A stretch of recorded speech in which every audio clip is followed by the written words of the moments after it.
Assalamualaikum warahmatullahi wabarakatuh. My name is Nuraini Fitriana and my friend Yulis Dwi Rahmawati from Group 3 will explain about pragmatic in general. Table of content. 1 is definition of pragmatic. Number 2 is characteristic of pragmatic. Number 3 is field of study. And then number 4 is example of pragmatic. Definition. Pragmatics is a branch of linguistics that studies meaning in the context of its use. This science studies how the delivery of meaning depends not only on the linguistic knowledge of the speaker and listener, but also on the context of the utterance. Knowledge of the status of the parties involved in the conversation, the implied intent of the speaker. Jadi, pragmatik merupakan cabang linguistik yang mempelajari makna dalam konteks penggunaannya. Ilmu ini mempelajari bagaimana penyampaian makna tidak hanya bergantung pada pengetahuan linguistik pembicara dan pendengar, tetapi juga pada konteks ujaran. Pragmatic is a term that is often used to describe a person's way of thinking that result in action with special pragmatic characteristics. The meaning of pragmatic is a practical way of thinking that is used to achieve the required goals. The basis of pragmatism is the logic of observation, in which what is shown to humans in the real world are individual, concrete, and separate facts. Pragmatik adalah istilah yang digunakan untuk menggambarkan cara berpikir seseorang yang menghasilkan tindakan dengan ciri pragmatis khusus.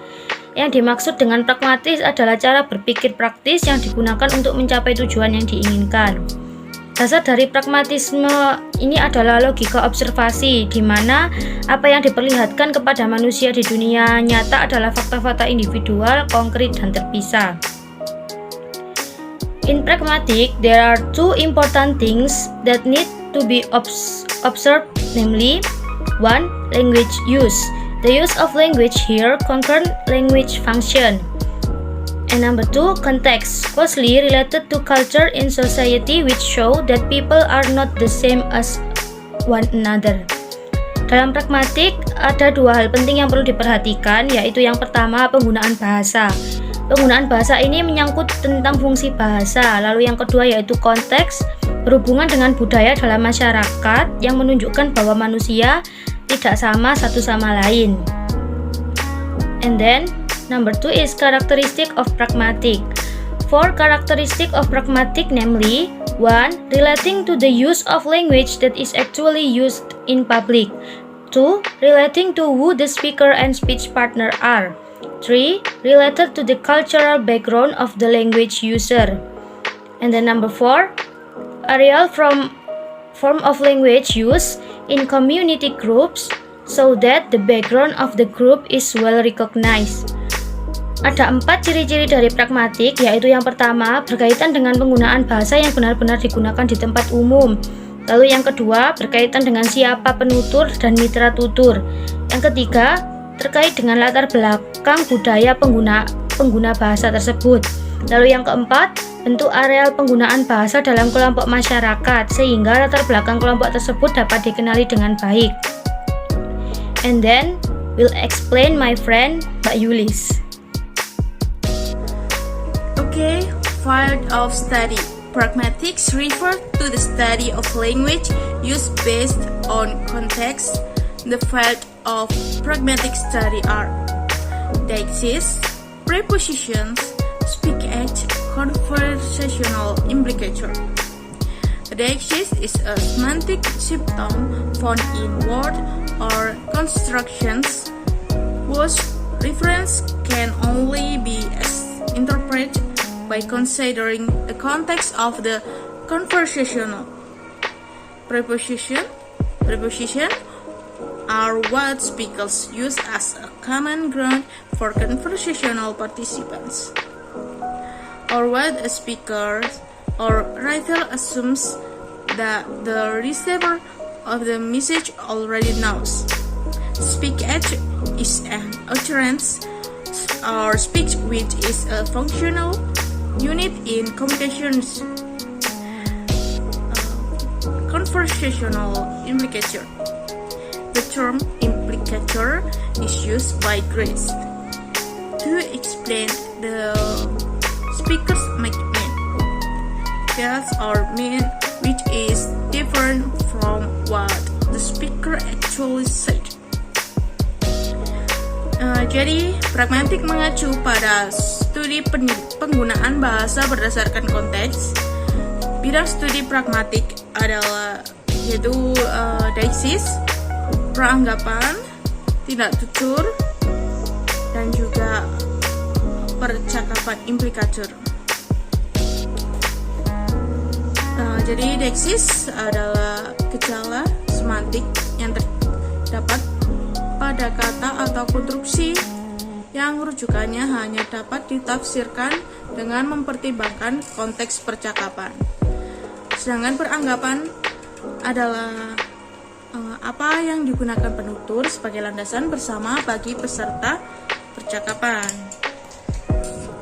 Lalu untuk tindak tutur, yaitu tuturan atau ucapan yang merupakan unit fungsional dalam komunikasi. Sedangkan implikatur, percakapan digunakan oleh Chris untuk menjelaskan apa yang mungkin dimaksudkan, disarankan atau dimaksudkan oleh pembicara yang berbeda dari apa yang sebenarnya dikatakan pembicara. Okay, next, semantic and pragmatic relations. But the meaning that becomes the study of semantic is linguistic meaning that is free and contextual. Meanwhile, the meaning studied by pragmatic is the speaker's meaning related to the context. Jadi hubungan semantik dan pragmatik, keduanya mempelajari makna, namun makna yang menjadi kajian semantik adalah makna linguistik yang bebas dan kontekstual, sedangkan makna yang dipelajari oleh pragmatik adalah makna penutur yang berkaitan dengan konteksnya.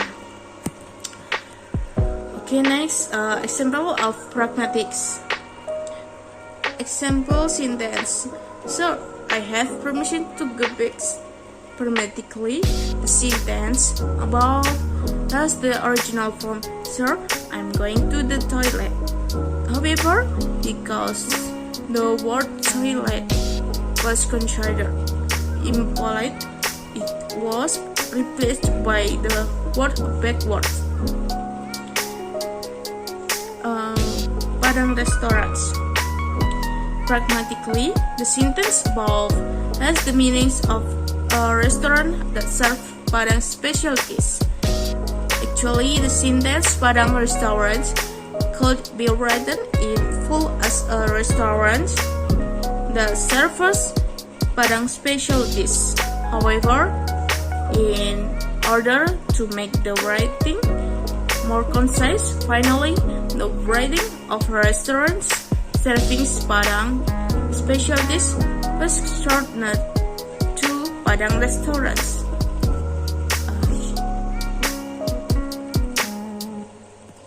Jadi contoh kalimat yang pertama, Pak, saya izin ke belakang.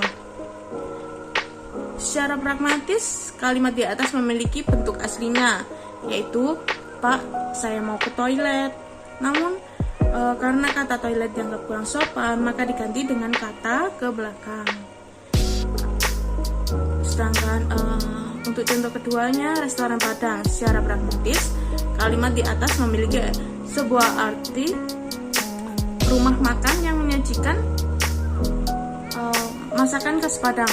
Sebenarnya kalimat restoran Padang bisa ditulis lengkap sebagai restoran yang menyajikan makanan khas Padang. Namun, agar penulisan lebih ringkas, akhirnya penulisan makanan yang menyajikan makanan khas Padang dipersingkat menjadi rumah makan Padang. Okay, next reference.